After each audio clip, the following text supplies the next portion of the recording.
Well, guys, I've been as positive as much as I can with my most anticipated and my best list, and now, unfortunately, we're getting into some shit, guys. Welcome to the top 10 worst movies of 2016. Knock, knock, open up the door. It's Will!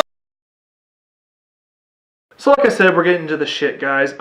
If they made this list, I don't necessarily hate these movies, unless I say otherwise here in the reviews here, but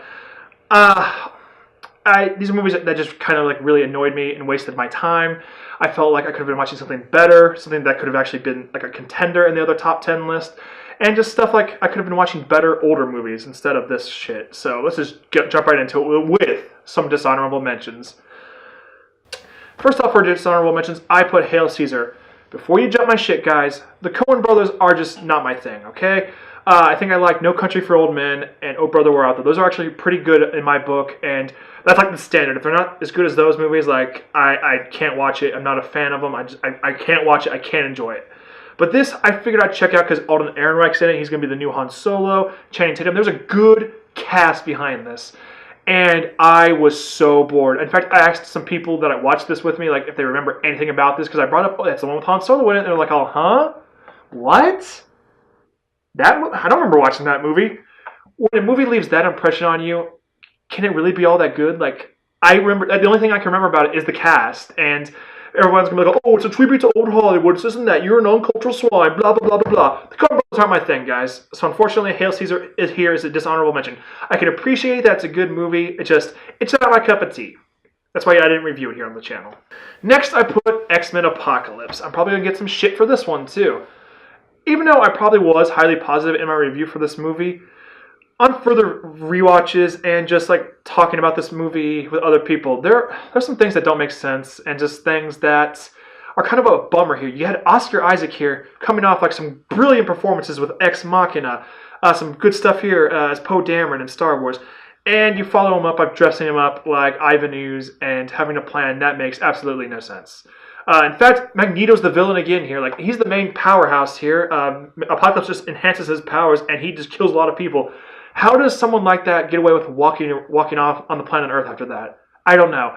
The only good redeeming thing about that movie is the Michael Fassbender storyline leading up into him becoming a villain. And he gets the one F-bomb, so yay. Unfortunately, X-Men Apocalypse just disappointed me. I don't want to be that guy and say, like, it's the worst thing ever, but it's on the dishonorable mentions. There's some good things about it, but it really disappointed me. Next, I put Ghostbusters. Before you assume I'm a sexist or didn't like anything about this, I was fairly positive about this movie. I just think there was some missed opportunities here. Unfortunately, Harold Ramis passed away, so we obviously couldn't use that character, but maybe we could have extended the Ghostbusters universe already. That was already cemented with Bill Murray, Dan Aykroyd, and that crew. Maybe you could have had them have a bigger part, maybe made this like a multiverse thing. I don't know. There's just so many missed opportunities here, and we have some brilliantly funny ladies here, and I feel like it was all wasted, and they definitely set it up for a sequel and sequel baited with the whole Zool thing, but unfortunately it was really disappointing, and I've watched the extended cut. We get to know a little bit more about Kristen Wiig, but besides that, this movie is kind of boring, and in a year with lackluster comedies, this movie just didn't bring it, unfortunately. Number 10, I put The Purge election year. Not gonna lie, not a fan of the Purge movies, so everyone's going like, oh, why'd you watch it?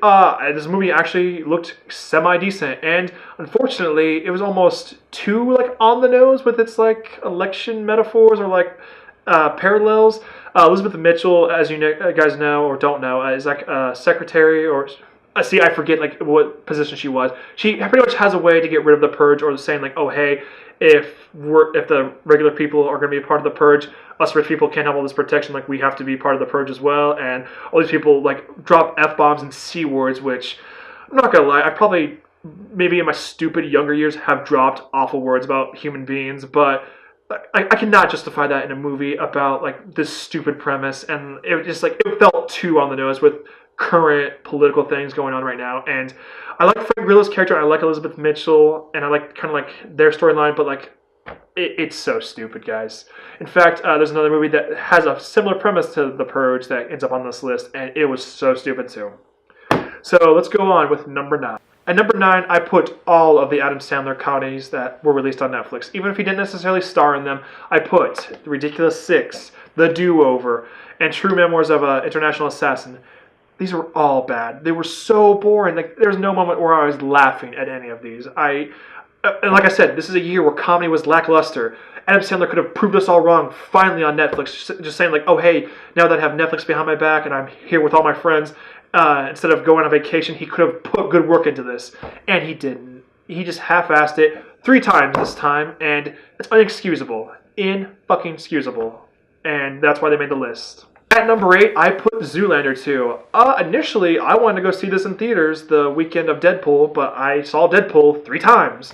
And I'm glad I did, because this came to streaming recently, and I watched it, and I felt really annoyed. Another movie that's like supposed to be a comedy. I didn't laugh once, guys. Like, it was so ridiculously bad. Like, it was really ridiculously stupid. And just all the things they were doing. See, I'm in my Zoolander voice. It's that dumb. Like, I think I'm being funnier than that fucking movie. And there's just so much stupid stuff that they set up. Like there's this whole stupid prophecy about Adam and Eve and Steve. You get it, guys? Ha ha ha. And there's some more jokes about like the Zoolander looks. Like apparently had this one called El Nino that looks just like all of his other looks. And there's just no fun to be had. Okay, I will admit there's a little bit of fun that would have given it maybe a 0.5 in my book, where Hansel keeps having orgies with people and they're all random celebrities. That's how they get their cameos in. But besides that, like, it was so stupid. Don't waste your time with it. I know it's on streaming, but unless you really, really, really ridiculously love Zoolander, do not check this out. And even if you do, don't check this out, because it's a waste of your time. You can watch Pop Star, you can watch something else that's funnier. Hell, you can watch a bunch of animation that's better than this shit. Next at number 7, I put Office Christmas Party. Of course, we're knocking all these comedies out. I think I was pretty positive about this in my review, but maybe not positive enough. Like I said, I was kind of bored throughout, but I just felt with the comedic talent here, it was just wasted potential. T.J. Miller can be hilarious when in the right setting. Olivia Munn can be funny. All these people in this movie have been funnier and can be funnier, but they weren't.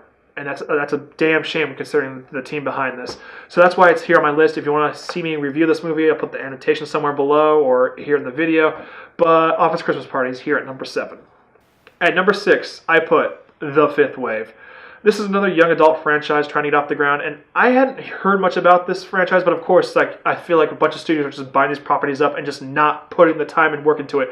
There is a moment in this movie where Chloe Grace Moretz brings up that someone's here, and someone, one of the alien people, are like, "Hey, like, why is he here?" And she's like, "Oh, he's just here." That is a line in the movie, guys. Like, there was just like no effort into this. I think the only notable thing that I liked about this movie is that they end up at Wright-Patterson Air Force Base at one point, which takes place in my state, and I was like, "Oh, that's cool. I know where that's at." And I like some of the attractive cast here, but besides that, this movie is really stupid. Like, don't check it out. It didn't make enough money, thank God, to continue its franchise, but hopefully the books are better and the people who enjoy the books have a good adventure there, because this movie did not do you guys justice. I'm sorry. 5, I put Norm of the North. Don't get me wrong, I know Rob Schneider is an easy target and he's already on this list with the Ridiculous Six because he's part of that group, but he's actually a nice guy, and I don't know why he's doing really half-assed projects like The Animal, The Hot Chick, and this. Though The Hot Chick actually is kind of funny to some degree. This movie just looks like it's a straight-to-DVD pile of crap, and it probably would have been just fine there in that format, but they released this in theaters, and guys, it made enough money that they are making a sort of spin-off about like their minions, the lemmings, I guess. And I don't know, I want to give these guys the benefit of the doubt that they're actually trying their best, but it doesn't look that good. Like, this is one of those movies I almost had to turn off, but like I just couldn't. It was like a car crash. I had to just keep watching it, and I'm like, oh my god, like, what the heck? It made the list because, like I said, it's poor quality, and they released it in theaters. They're making sequels of this nonsense, and maybe I'm being a bit too harsh, but in the year of 2016, of all these amazing animation movies that just came out, this movie just does not come up to snuff. And speaking of more crappy animation, we're going to number 4 with Sing. There's no surprise here, guys. I was a bit annoyed with Sing. I actually watched Secret Life of Pets this year as well, and that movie was actually pretty okay. It was just Toy Story with pets, and there were some crazy plots about destroying humans, but that was fun. I had fun with the voice cast, and it was actually a decent ride. Sing has none of that. Mr. Moon, I forget his name, the koala, is not a very likable character. And some people would say, oh, he's like Matthew McConaughey's characters. They're not very likable. And I'm like, yeah, I get that, but this is a kid's movie. I need to relate to this guy. Maybe just show me a scene where this guy was relatable at one point. Like, he was like a decent actor or singer, but then he fell from grace and became greedy. Something of that sort would have made me like this movie a little bit more. But when I'm only liking Seth MacFarlane, another character that I've talked to with people about that people didn't like, when I'm liking him and Taron Egerton, people who don't even get enough screen time in this movie, pretty much none of the characters get enough screen time in this movie. I've talked about this movie at nauseam. It makes number 4 here on the list, and there's better animation, guys. If your kids enjoy this movie, that's fine, but when they're about like 12 or 14, they're going to look back at this movie and go, wow, I liked this movie at one point, and it's garbage. That's why it's on the list. It's garbage. And number 3, another young adult franchise here. I try genuinely not to see bad movies, but someone wanted to see Allegiant, so I went to go see Allegiant. And I think I've talked about this at nauseum. It's one of my earlier reviews. And besides Miles Teller, who seems to be just like hamming it up like a Batman 66 villain, this movie is garbage as well. I don't know. I mean, the fact that they're going to straight to TV for this franchise and no one wants to come back just proves how shitty of experience it was for these actors, how shitty and how much time they did put into this, and just how shitty these movies are. Like, when you can't even get the main actors who like got like almost like skyrocketed even more from these movies not to come back for the 4th and final installment, you fucked up. So Allegiant is on this list at the top 3. So what could be the final 2? And number 2, I put Now You See Me 2. I'll admit, this was a review I did at one point, and I looked at it and I was really frustrated. I could not come up with what the plot was for this movie, and I think I enjoyed this only slightly because I was drunk. I was at one of those new Cine Bistros where you can like get food and get alcohol and stuff, and I think I had to walk out of the theater just to laugh at how stupid this movie is. Like I said, Woody Harrelson can bring it, and he was fun in the first one. The first one was fun, and I was interested to see where the mystery went. Then when I saw where it went, I was like, It was okay. It was not a huge thing. But then they made a sequel. They couldn't get Ella Fisher back because she was pregnant and / I don't think she wanted to come back. Woody Harrelson has a crazy twin who is like really flamboyant and talks like this. Do you like me talking like this? Neither do I. I don't like that, and I didn't like that little twist. Daniel Radcliffe is related to Michael Caine.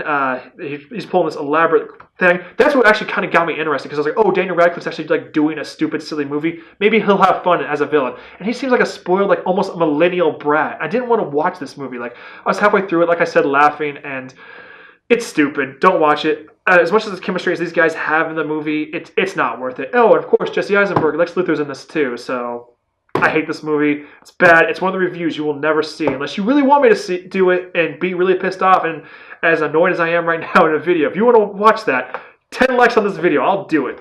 And I'll do it. Don't make me do it. At number 1, the most insulting, the worst, the movie I had to turn off about a little bit over halfway through is Meet the Blacks. I alluded to that this was going to be on the list with the Purge election year when I was talking about that, but my God, this movie is fucking garbage. It's the worst. It doesn't even start off like the natural logos. It does like this little thing to set up this world like, oh, hey, like, we're a crappy infomercial. Like, the Purge is a thing. Oh my God, this is crazy. Oh, shit. Like, there was nonsense going on. And you got Mike Epps here. He's a brilliant comedian from everything I hear. I haven't watched any of his stand-up, but I've seen him in other things be funnier. There's no fun in this. Like, I was so bored and like I think there's like better hentai than this. I've never watched hentai, but like I've seen that meme a million times. Oh, hentai's better than this, blah, blah, blah. I think hentai would be better than this, not gonna lie. And people are going like, oh, whoa, that's a bit of extreme jump to make. I'm like, no, there's one point where one of the characters keeps masturbating to Mike Epps' wife. I think that's the son or like a brother, and I'm like, what? Like, what's going on in this movie? I'm not even coherent with what actually happened in this. There's another guy who wants to get with the girl. Like, that's kind of reminiscent of the actual Purge because they want to get the boyfriend over. This movie's garbage. Don't watch it. Like I said, I had to turn it off. Some people are going to say, that's bullshit. You need to finish it all the way through. And I'm like, no. Like, it was insulting. It was wasting my time. There was better shitty movies that I watched than this. Like, I think The Room is better than this movie. The Room, guys. Tommy Wiseau actually maybe might be freaking genius compared to the guys who put that pile of shit out. But that's it. I'm going to be positive now. Guys, that's it for all my lists. Hopefully I wasn't too harsh on something that you guys liked. Maybe I'm wrong about something. Let me know in the comments below. That's about it for the list, guys. But I think here with January, it's going to be catch-up time for me. I might do some more fun reviews. I might try to see better movies this year. And I think I'm just going to be a more positive, more active outlook on 2017, because in 2016 there was little moments and gaps where I didn't get stuff done and I felt like a slacker. I felt like I wasn't putting my heart into it. It felt like a chore, and now I'm at a point where it doesn't feel like a chore. I'm loving this, and just thank you guys for coming here. I had to be at least semi-positive in this video because I know I shat on all those movies. So that's about it for me, guys. When there's a will, there's a way, and thanks for watching. At number 4, there's no surprise here. At least I hope there's not. Sing. No, wait. I'm an idiot. Don't you just love getting called when you need a finish your recording for your hobby? Boo, boo, yeah.